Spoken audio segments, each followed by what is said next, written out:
எடப்பாடி பழனிசாமியின் பதவி பறிக்கப்பட போகிறதா? அதிமுகவின் நிர்வாகிகளை எடப்பாடி பழனிசாமியின் கழுத்தை நெரிக்கும் அளவிற்கு தற்பொழுது பிரச்சனைகள் நடந்து கொண்டிருக்கிறது. எந்த ஒரு கட்சியும் அதிமுகவுடன் கூட்டணி வைப்பதற்கு முன்வரவில்லை.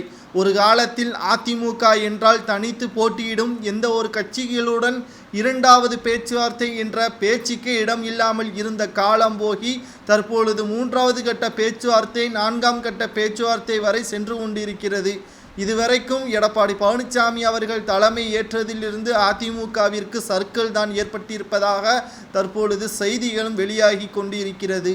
இந்த நிலையில்தான் எடப்பாடி பழனிசாமி பொதுச் செயலாளராக இருந்ததுதான் அதிமுகவிற்கு இந்த நிலைமை என்ற அதிமுகவின் நிர்வாகிகள் தற்பொழுது கூறியிருப்பது அதிமுகவில் பதட்டத்தை ஏற்படுத்தி இருக்கிறது.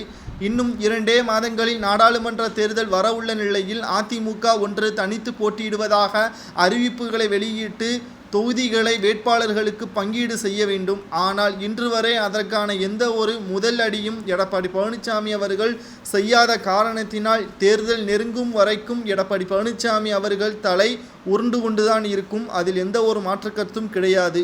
இந்த நிலையில்தான் எடப்பாடி பழனிசாமி அவர்கள் தொகுதிகளில் வேட்பாளர்களை நிறுத்துவதற்கு கமிஷன் பெற்று வருவதாகவும், ஒரு தொகுதியில் 20 முதல் 70 கோடி வரை அந்த தொகுதியில் செலவாகும் என்ற காரணத்தினால் முழுவதுமாக அத்தொகுதியை வேட்பாளர்கள் தான் பார்த்துக்கொள்ள வேண்டும், அதிமுக தலைமை ஏற்றுக்கொள்ளாது என்பதற்கேற்ப தற்பொழுது எடப்பாடி பழனிசாமியின் செயல்பாடுகள் இருப்பதால் ஒட்டுமொத்த அதிமுகவின் நிர்வாகிகளும் எடப்பாடி பழனிசாமியை கடுமையாக எதிர்த்து வருகிறார்கள்.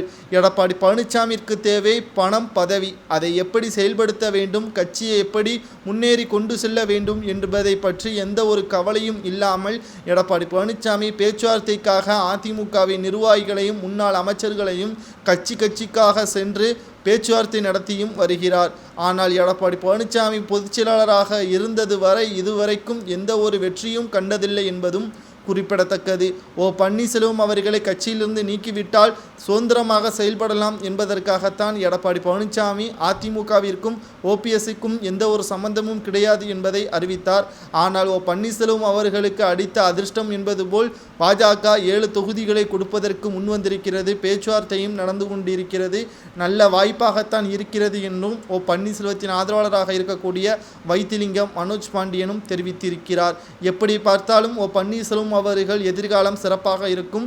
அதிமுகவில் எதிர்காலம் எடப்பாடி பழனிசாமி அவர்கள் இருக்கும் வரை பின்னோக்கித்தான் செல்லும் என்றும் தற்பொழுது விமர்சனங்களும் முன்வைக்கப்படுகிறது.